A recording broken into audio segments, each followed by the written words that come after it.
Faizabad post चकरा जिला मऊ की धरती से यहाँ पे उपस्थित हुआ हूँ और मैं यहाँ आने से पहले IAS की तैयारी किया था। आज भी लगा हूँ लेकिन कोई सफलता हमें नहीं मिली। 2015 में मैं जकानुभव का पेपर दिया, सब कुछ निकालने के बाद मैं मेरिट में आधा नंबर से छट गया। वहां से मेरा मनोबल डाउन होना चालू हो गया। 2016 में PCS का प्री निकाला, मेंस के लिए मैं मेंस में गया, पहले पेपर में छट गया और मैं डाउन हो गया।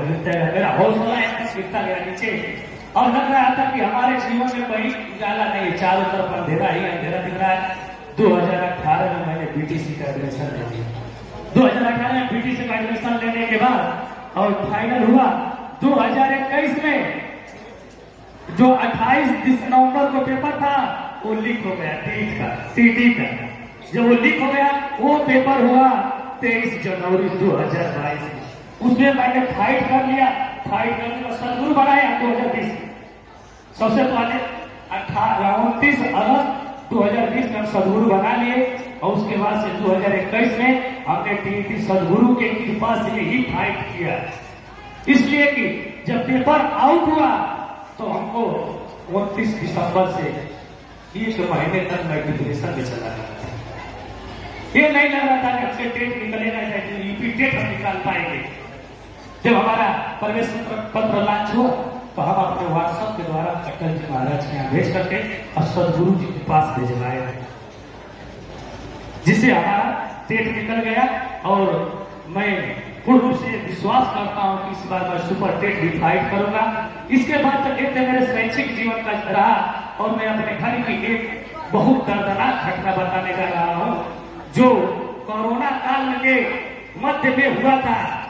कोरोना काल का दूसरा पीक जब चल रहा था, मेरे एक बड़े भाई साहब हैं जो रेलवे में ड्यूटी करते हैं। वो रेलवे में ड्यूटी करते हैं, वो रेलवे पे वहीं पे ड्यूटी पे ही वो पॉजिटिव हो गए थे, कोरोना पॉजिटिव हो गए। आए घर पे, घर से आकर के गए कि कोई बताया नहीं कि जब वहां पे गए तो 4 दिन बाद हमको फोन किए, कहे कि परमांश मैं तो अपना सिंबल देकर आया था ब्लड का और मैं पॉजिटिव हो गया हूँ। मैं उनसे कहा कि ऐसा है क्या, घर चले आइए कोरोना से पहले। वो करे कि नहीं, मैं अकेले क्वारंटाइन अपने आप को कर रहा हूं। लेकिन हमको संतुष्टि नहीं हुई। फिर मैंने 2 दिन बाद फोन किया कि आप चले गए, फिर निकाल किए। और मैं जब शाम को पूजा करने गया तो मेरी आदत है जब पूजा करता हूँ 8-10 भजन गाता हूँ, 1 घंटे के बाद पूजे पर से उठता हूँ। उसी में हमें सदगुरु भगवान को साक्षी मान करके अपने हृदय में बसा करके रोया और कहा कि मेरे भैया को ला दीजिए। और एक तुरंत सुबह के बाद, सुबह आए दोपहर में, वो आए जैसे और 3 बजे उनका एकदम पीक बढ़ गया, तुरंत सांस उस लेना बंद, एकदम आगे वेंटिलेटर पर आते ही ना वेंटिलेटर पर आ गए। मतलब कोई उम्मीद नहीं थी, एक साल चलना उनका मुश्किल हो गया। हमने देखा पूरे घर के परिवार रोने लगे और हमने भी घबराने रोने लगे। हम कहा भाई एक यही है जो घर को आगे ले जा सकते हैं, इससे वर्तमान में जो नौकरी सर्विस में है। हमने सोचा कि अच्छा चलते हैं डॉक्टर के पास। फातिमा लेकर गए, जब फातिमा लेकर गए तो फातिमा के डॉक्टरों ने नजर उठाकर उनको देखा तक भी नहीं, पूछने की तो बातें दूर गई।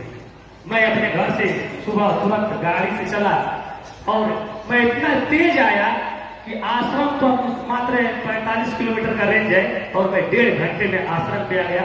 उस समय हमारे सदगुरु भगवान जी मौन व्रत चल रहे थे। जब मैं आया तो अपना पूजा पाठ किया, गुरु जी बैठ करके कुछ हिसाब कर रहे थे और मैं आगे हाथ जोड़कर खड़ा हो गया, रोने लगा। तो गुरु जी इशारा किए सर्वदाचार्य को, इनसे पूछिए मतलब क्या है इनकी दिक्कत। कहे हाथ जोड़कर कहे गुरु जी मेरा बड़ा भाई आज मौत की सया पर सोया हुआ है, हमको कहीं कुछ दिखाई नहीं दे रहा है।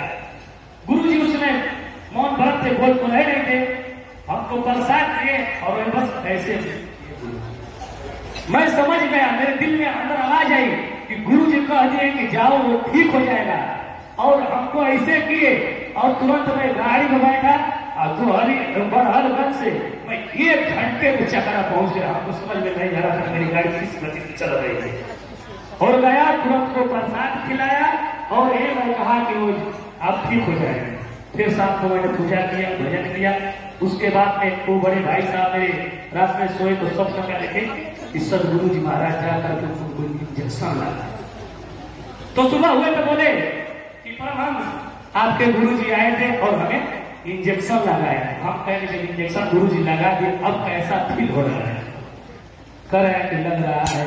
तब तक शाम के बाद जब शाम हुआ तो डंडा लेकर के बाहर निकलना शुरू कर दी और शाम को 2 दिन 3 दिन के बाद एक रोटी खाए।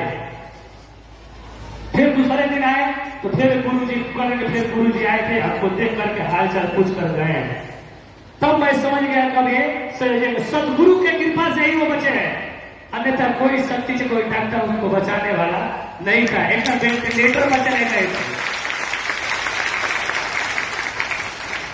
बहुत सारी घटनाएं होती है, बताई जाती है, बहुत सारी घटनाएं होती है जो समाज के अंदर नहीं रखी जाती है।